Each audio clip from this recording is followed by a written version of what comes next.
ದಲಿತ ಸ್ವಾಭಿಮಾನಿ ಸೇವಾ ಸಮಿತಿ ರಾಜ್ಯ ಸಮಿತಿ ವತಿಯಿಂದ ಡಾಕ್ಟರ್ ಬಿಆರ್ ಅಂಬೇಡ್ಕರ್ ಬಸವಣ್ಣ ಬಾಬು ಜಗಜೀವನ್ ರಾಮ್ ರವರ ಅದ್ದೂರಿ ಜಯಂತ್ಯೋತ್ಸವ ಕಾರ್ಯಕ್ರಮವನ್ನು ಚನ್ನಕೇಶವ ಬಿಸಿ ಸಂಸ್ಥಾಪಕ ರಾಜ್ಯಾಧ್ಯಕ್ಷರು ದಲಿತ ಸ್ವಾಭಿಮಾನಿ ಸಮಿತಿ ವತಿಯಿಂದ 2,000 ಮಹಿಳೆಯರಿಗೆ ಉಚಿತ ಸೀರೆಯನ್ನು ಉಡುಗೊರೆಯಾಗಿ ನೀಡಿದ್ದರು ಮತ್ತು ದಲಿತ ಸ್ವಾಭಿಮಾನಿ ಸೇವಾ ಸಮಿತಿ ರಾಜ್ಯ ಸಮಿತಿ ವತಿಯಿಂದ ಕಾರ್ಯಕ್ರಮವು ಬಹಳ ಅದ್ದೂರಿಯಾಗಿ ಜರುಗಿತು.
ಬುಧವಾರ ಪ್ರಮಾಣ ವಚನ ಇನ್ನೂ ಕೂಡ ಸ್ವೀಕಾರ ಮಾಡಿದ್ದಾರೆ. ಮುಖ್ಯಮಂತ್ರಿ ಹಾಗೂ ಸಿದ್ದರಾಮಯ್ಯ ನಾನು ಸುಮಾರು 30-40 ವರ್ಷಗಳಿಂದ ಈ ಕೆಲಸ ಮಾಡ್ಕೊಂಡು ಬರ್ತಿರೋದು.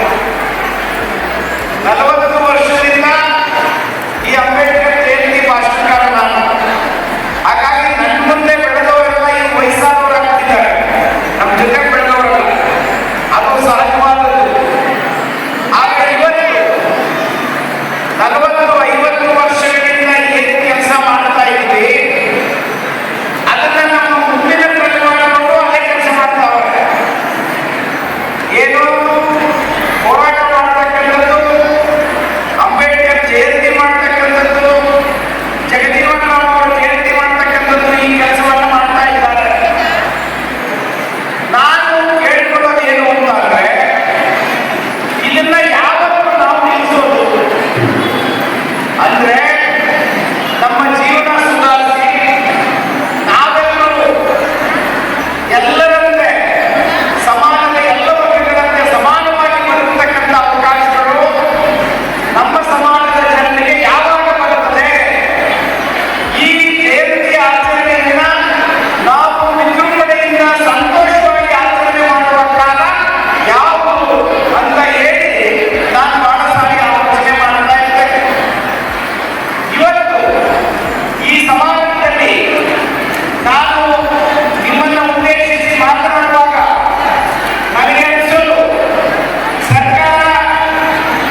ಸ್ವಾಭಿಮಾನಿ ಸೇವಾ ಸಮಿತಿಯಿಂದ ಬಾಬಾ ಸಾಹೇಬ್ ಅಂಬೇಡ್ಕರ್ ಅವರ ಜಯಂತಿ, ಜಗಜ್ಯೋತಿ ಬಸವಣ್ಣನವರ ಜಯಂತಿ, ಬಾಬು ಜಗಜೀವನರಾಮ್ ಜಯಂತಿಯನ್ನು ಮಾದನಾಯಕನಹಳ್ಳಿಯಲ್ಲಿ ಭಾಳ ವಿಜೃಂಭಣೆಯಿಂದ ಬಾಬಾ ಸಾಹೇಬ್ ಅಂಬೇಡ್ಕರ್ ಅವರನ್ನು, ಬಾಬು ಜಗಜೀವನರಾಮ್ ಅವರನ್ನು ಬೆಳ್ಳಿ ರಥದಲ್ಲಿ ತಗೊಂಡು ಮೆರವಣಿಗೆ ಮೂಲಕ ಬಾಬಾ ಸಾಹೇಬ್ ಅಂಬೇಡ್ಕರ್ ಅವರು ಗೌರವ ಸೂಚಿಸುವ ಕೆಲಸವನ್ನು ಮಾದನಾಯಕನಹಳ್ಳಿಯಲ್ಲಿ ನಡೆದಿದೆ. ಕಾರ್ಯಕ್ರಮ ಭಾಳ ಯಶಸ್ವಿಯಾಗಿದೆ ಅಂತಕ್ಕಂಥದ್ದನ್ನು ನಾನು ತಿಳಿಸ್ಲಿಕ್ಕೆ ಬಯಸ್ತೀನಿ. ಸರ್, ಈಗ ತಿಮ್ಮಾಪುರ ಅವರು ಬಂದಿದ್ರು, ಮಂತ್ರಿ ಸ್ಥಾನ ಕೇಳ್ತವ್ರೆ. ನಿಮ್ಮ ಸಮುದಾಯದ ನಾಯಕರು ಏನು ಹೇಳ್ತಿದ್ರು? ಈಗ ನೀವು ನಾನೊಬ್ಬ BJP ಮುಖಂಡನಾಗಿ ಮಾತಾಡೋದಾಗುತ್ತೆ. ಆದರೆ ಇವತ್ತು ಕಾಂಗ್ರೆಸ್ ಸರ್ಕಾರ ನಿಜವಾಗ್ಲೂ ಕೂಡ ದಲಿತರಿಗೆ ಸಾಮಾಜಿಕ ನ್ಯಾಯ ಕೊಡ್ತೀವಿ ಅಂತೇಳಿ ಸಿದ್ದರಾಮಯ್ಯ ಅವರು ಅದರಲ್ಲೂ ದಲಿತರಿಗೆ ಅನ್ಯಾಯ ಮಾಡಿ ಹೊರಗಡೆ ಹೋಗಿದ್ದಾರೆ. ಸಿದ್ದರಾಮಯ್ಯ ಅವರು ಭಾಷಣ ಮಾಡ್ತಿದ್ದೇನೋ, ನಾವು ಅಹಿಂದ ಅಂದ್ರೇನು, ದಲಿತ, ಹಿಂದುಳಿದ, ಅಲ್ಪಸಂಖ್ಯಾತ ಪರವಾಗಿ ಅಂತ. ಇವತ್ತು ಸಿದ್ದರಾಮಯ್ಯ ಅವರು ದಲಿತರಿಗೆ ಹಸ್ತಾಂತರ ಮಾಡ್ತೀನಿ, ನಾನು ಹಿಂದುಳಿದ ವರ್ಗಗಳಿಗೆ ಅಧಿಕಾರ ಹಸ್ತಾಂತರ ಮಾಡ್ತೀನಿ ಅಂತ ಹೇಳಿ 3 ವರ್ಷದಿಂದ ಬಂದು ಇವತ್ತು ಒಬ್ಬ ಮೇಲ್ವರ್ಗದ ಮೇಲ್ಜಾತಿಯವರಿಗೆ ಇವತ್ತು ಅಧಿಕಾರವನ್ನು ಹಸ್ತಾಂತರ ಮಾಡಿದ್ದಾರೆ. ಹಾಗಾಗಿ ಇದು ಕಾಂಗ್ರೆಸ್ ಪಕ್ಷ ಅಹಿಂದ ಅಂತಕ್ಕಂಥ ಪದವನ್ನು ದಯಮಾಡಿ ತೆಗೆದಾಕಬೇಕು. ಯಾಕೆಂದರೆ ಸಾಮಾಜಿಕ ಅನ್ಯಾಯವನ್ನು ಮಾಡ್ತಕ್ಕಂಥ ಪಕ್ಷ ಯಾವುದಾದ್ರು ಇದ್ದರೆ ಅದು ರಾಜ್ಯದಲ್ಲಿ ಅದು ಸಿದ್ದರಾಮಯ್ಯ ನೇತೃತ್ವದ ಸರ್ಕಾರ, ಅದು ಕಾಂಗ್ರೆಸ್ ಸರ್ಕಾರ. ಹಾಗಾಗಿ ದಲಿತರಿಗೆ ಅಲ್ಲಿ ಉಳಿಗಾಲ ಇಲ್ಲ. ಹಾಗಾಗಿ ಸುಮಾರು 2001ರಿಂದನೂ ಕೂಡ 99ರಿಂದನೂ ಕೂಡ ದಲಿತರಿಗೆ ಅನ್ಯಾಯ ಆಗ್ತಾನೆ ಬಂದಿದೆ. ದಲಿತರನ್ನ ಮುಖ್ಯಮಂತ್ರಿ ಮಾಡ್ತೀವಿ ಅಂತಲೇ ಹೇಳ್ತಾ ಬಂದಿದ್ದಾರೆ. ಆದರೆ ಕಾಂಗ್ರೆಸ್ಸು ದಲಿತರಿಗೆ ವೋಟ್ ಬ್ಯಾಂಕ್ ಆಗಿ ಮಾಡಿಕೊಂಡು ದಲಿತರಿಗೆ ಅನ್ಯಾಯ ಮಾಡ್ತಾ ಇದೆ ಅಂತಕ್ಕಂಥ ಮಾತನ್ನು ನಾನು ಇವತ್ತು ಹೇಳಲಿಕ್ಕೆ ಬಯಸ್ತೀನಿ. ಸರ್, ಇವಾಗ ನೀವು BJPಯಲ್ಲಿದ್ದೀರಾ, BJP ಶಾಸಕರ ಬಗ್ಗೆ ಒಂದಷ್ಟು ನಿಮ್ಮ ಪಕ್ಷದವರೇ ಆದಂಥ ಅನ್ವಯವರು ಒಂದಷ್ಟು ಕಿಡಿಕಾರಿದ್ದಾರೆ, ಏನು ಹೇಳ್ತಾರೆ? ನಿಜವಾಗ್ಲೂ ಕೂಡ ಇದು ನನಗೆ ಶೋಚನೀಯ ಅನ್ನಿಸ್ತದೆ. ಏಕೆಂದರೆ ಹನುಮಯ್ಯ ಅವರು ಸನ್ಮಾನ್ಯ ಶಾಸಕರಾದಂತಹ SR ವಿಶ್ವನಾಥ್ ಅವರ ಬಗ್ಗೆ ಈ ರೀತಿ ಮಾತಾಡ್ತಕ್ಕಂಥದ್ದು ಭಾಳ ಖಂಡನೀಯ. ಯಾಕೆ ಅಂದರೆ ಇವತ್ತು ಹನುಮಯ್ಯ ಅವರು ಪಕ್ಷದಲ್ಲಿ 40 ವರ್ಷದಿಂದ ದುಡಿದೀನಿ ನಾನು ಅಂತ ಹೇಳ್ತಾ ಇವತ್ತು ಪಕ್ಷದ ಅನೇಕ ಹುದ್ದೆಗಳನ್ನು ಅವರು ಅನುಭವಿಸಿದ್ದಾರೆ.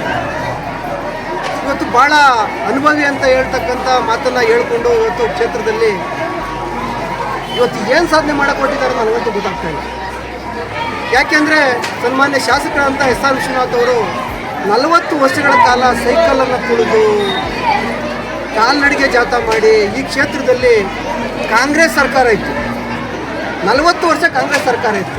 ಆ 40 ವರ್ಷದ ಕಾಂಗ್ರೆಸ್ ಸರ್ಕಾರವನ್ನು ಇಲ್ಲಿ ತೊಲಗಿಸಿ ಈ ಕ್ಷೇತ್ರದಲ್ಲಿ 4 ಬಾರಿ ಶಾಸಕರಾಗಿದ್ದಾರೆ ಅಂದರೆ ನಿಜವಾಗ್ಲೂ ಕೂಡ ಈ ಕ್ಷೇತ್ರದ ಜನಮೆಚ್ಚಿದ ನಾಯಕರು.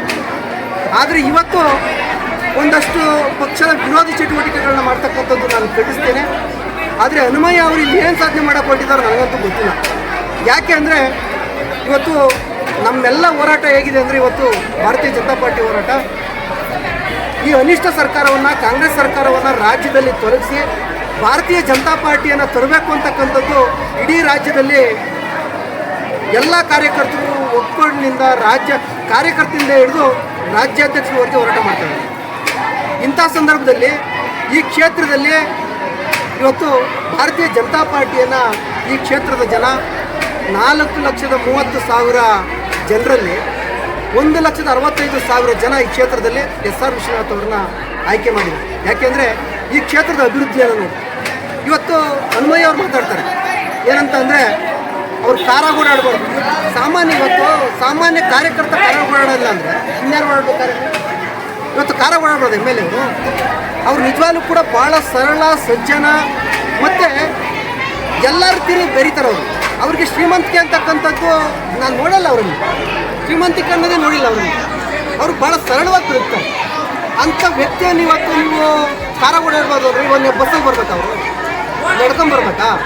ಈ ಕ್ಷೇತ್ರದ ಒಂದು ಮೂಲೆಯಿಂದ ಒಂದು ಮೂಲೆಗೆ ಹೋಗ್ಬೇಕಾಗ್ತದೆ, ಹಳ್ಳಿಗೆ ಹೋಗ್ಬೇಕಾಗ್ತದೆ, ಪಕ್ಷ ಸಂಘಟನೆ ಮಾಡಬೇಕಾಗ್ತದೆ. ಆದರೆ ಇವತ್ತು ಕಾರಲ್ಲಿ ಓಡಾಡಬಾರ್ದು ಅವರು. ನನ್ನ ಪ್ರಶ್ನೆ ಅದು. ಹಾಗಾದರೆ ಹನುಮಯ್ಯ ಅವರು ಇಲ್ಲಿ ಏನು ಸಾಧನೆ ಮಾಡಕ್ಕೆ ಕೊಟ್ಟಿದ್ದಾರೆ ಇವತ್ತು? ಹೋಗಿ ನೀವು ಯಾರು ಪರವಾಗಿದ್ದೀರಾ ಅಂತಕ್ಕಂಥದ್ದನ್ನು ನೀವು ದಯಮಾಡಿ ಹೇಳಬೇಕು. ಹೋಗಿ ನೀವು ಕಾಂಗ್ರೆಸ್ ಥರ ಕೊಟ್ಟಿದ್ದೀರ, ಇಲ್ಲಿ ಭಾರತೀಯ ಜನತಾ ಪಾರ್ಟಿ MLA ಇರಬಾರ್ದ? ಇಲ್ಲಿ ನೀವು ಕೂಡ ಭಾರತೀಯ ಜನತಾ ಪಾರ್ಟಿನಲ್ಲಿ ಅಧ್ಯಕ್ಷರಾಗಿದ್ದಂಥವರು, ಗ್ರಾಮ ಪಂಚಾಯಿತಿ ಅಧ್ಯಕ್ಷರಾಗಿದ್ದಂಥವರು, ಇವತ್ತು ಭಾರತೀಯ ಜನತಾ ಪಾರ್ಟಿಯ ಶಿಸ್ತಿನ ಸಿಪಾಯಿ ಅಂತ ಹೇಳ್ಕೊಂತಿರ್ತೀರಿ ನೀವು. ಆದರೆ ಪಕ್ಷದ ಆಂತರಿಕ ವಿಚಾರಗಳನ್ನು ನೀವು ಬಹಿರಂಗ ಹೆಂಗೆ ಮಾಡ್ತೀರಿ? ಇದು ಶಿಸ್ತು ಕ್ರಮ ಅಲ್ವಾ? ದಯಮಾಡಿ ಪಕ್ಷ, ನಾನು ಹನುಮಯ್ಯ ಅವ್ರಿಗೆ ಒಂದು ಕಿವಿ ಮಾತು ಹೇಳೋದೇನೆಂದರೆ, ನೀವು ಪಕ್ಷ ಸಂಘಟನೆಯಲ್ಲಿ ಏನಾದರೂ ಕೂಡ ಲೋಪದೋಷಗಳಿದ್ದರೆ ಒಳಗಡೆ ಕುತ್ಕೊಂಡು ಬಗೆಹರಿಸಿ. MLA ಹತ್ರ ಕುತ್ಕೊಂಡು, ಸನ್ಮಾನ್ಯ ಶಾಸಕರಂತ SR ವಿಶ್ವನಾಥ್ ಅವ್ರ ಕುತ್ಕೊಂಡು ಮಾತಾಡೋಣ. ನಾವು ಪಕ್ಷದ ವಿಚಾರದಲ್ಲಿ, ಸಂಘಟನೆ ವಿಚಾರದಲ್ಲಿ ಭಾಳಷ್ಟು ಸಮಸ್ಯೆ ಆಗ್ತಿದೆ ಅಂತ ಹೇಳಿದ್ರೆ, ಪಕ್ಷ ಸಂಘಟನೆ ತೊಡಕಾಗ್ತಿದೆ ಅಂತ ಹೇಳಿದ್ರೆ ಕುತ್ಕೊಂಡು ಮಾತಾಡೋಣ. ಆದರೆ ಪಕ್ಷ ವಿರೋಧಿ ನಡೆ ಮಾಡ್ತಕ್ಕಂಥದ್ದು, ಪಕ್ಷದ ಆಂತರಿಕ ವಿಚಾರಗಳನ್ನು ಬಹಿರಂಗ ಮಾತಾಡ್ತಕ್ಕಂಥದ್ದನ್ನು ನಾನು ಖಂಡಿಸ್ತೀನಿ. ದಯಮಾಡಿ ಹನುಮಯ್ಯ ಮಾತಾಡಿರ್ತಕ್ಕಂಥದ್ದು ತಪ್ಪು. ದಯಮಾಡಿ ಅವರು ನಿಜವಾಗ್ಲೂ ಕೂಡ ಪಕ್ಷದ ಶಿಸ್ತಿನ ಸಿಪಾಯಿ ಆದರೆ ದಯಮಾಡಿ MLA ಬಗ್ಗೆ ಏನು ಮಾತಾಡಿದ್ದಾರೆ, ಅವರ ತೇಜೋವಧೆ ಮಾಡ್ತಕ್ಕಂಥ ಕೆಲಸ ಏನು ಮಾಡಿದ್ದಾರೆ, ದಯಮಾಡಿ ಅವ್ರಿಗೆ ಕ್ಷಮೆ ಕೇಳಬೇಕು.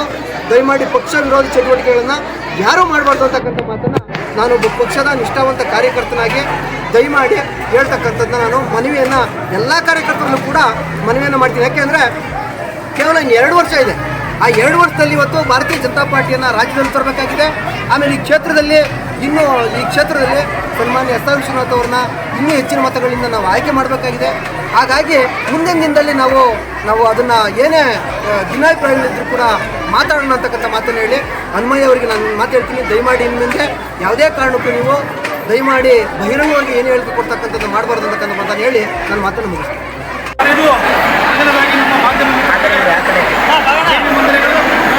ಇವತ್ತು ನಮ್ಮ ದಲಿತ ಸ್ವಾಭಿಮಾನಿ ಸೇವಾ ಸಮಿತಿಯ ವತಿಯಿಂದ ಇವತ್ತು ಬಾಬು ಜಗಜೀವನರಾವ್ ಜಯಂತಿ, doctor B R Ambedkar Jayanti, ಬಸವಣ್ಣನವರ ಜಯಂತಿ ಅದ್ದೂರಿಯಾಗಿ ಆಚರಣೆ ಮಾಡೋದಕ್ಕೆ ಕಾರಣ ಇವತ್ತು ಎಲ್ಲ ನನ್ನ ಭೀಮ ಬಂಧುಗಳು, ನನ್ನ ಭುಜಕ್ಕೆ ಭುಜ ಕೊಟ್ಟು ನಿಂತಹ ನನ್ನ ಯುವರಾಜ್ ರಾಜಣ್ಣ ಮತ್ತು ಇನ್ನೊಬ್ಬ ರಾಜಣ್ಣ, ಹಾಗೆ ನನ್ನ ಗೌರಿಶಂಕರ್, ಹಾಗೆ ನನ್ನ ಭೀಮ ವೆಂಕಟೇಶ್ವರ, ನಮ್ಮ ಚಂದ್ರೇಶ್ವರವರು, ನನ್ನ ಬ್ರದರ್ ಮಲ್ಲಿಕಾರ್ಜುನ್ ಅವರು, ಅನೇಕ ನಮ್ಮ ಗಿರಿಜಾ ಮೇಡಮ್ ಅವರು, ಅದೇ ರೀತಿ ನನ್ನ ಅನೇಕ ಹೋರಾಟಗಾರರು, ನನ್ನ ತಂದೆಯರು ಇವತ್ತು ಈ ಕಾರ್ಯಕ್ರಮವನ್ನು ಯಶಸ್ವಿಗೊಳಿಸಲಿಕ್ಕೆ ಪೂರ್ಣ ಹೋಗ್ತಾರೆ.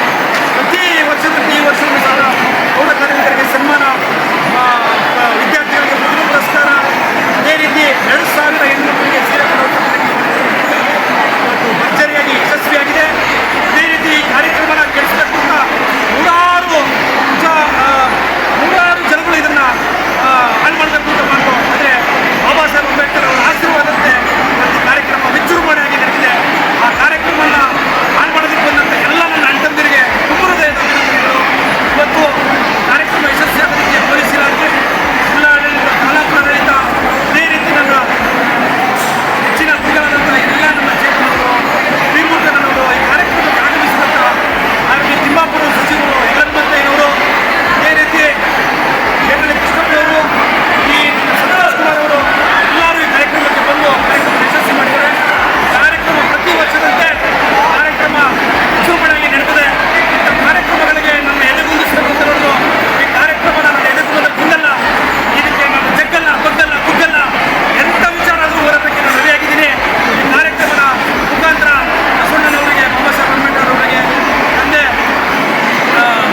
ಬಾಬು ಜಗಜೀವನರಾವ್ ಅವರಿಗೆ ತುಂಬ ಹೃದಯದ ಅಭಿನಂದನೆಗಳನ್ನ ಹೇಳ್ತಾ ಕಾರ್ಯಕ್ರಮಕ್ಕೆ ಎಲ್ಲರಿಗೂ ಆಗಮಿಸಲು ಎಲ್ಲ ನನ್ನ ಭೀಮಾ ಪುತ್ರರಿಗೆ, ಹೋರಾಟಗಾರರಿಗೆ ತುಂಬ ಹೃದಯದ ಜೈ ಬಂದಿದೆ.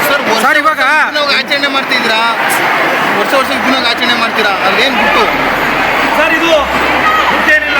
ಬಾಬಾ ಸಾಹೇಬ್ ಅಂಬೇಡ್ಕರ್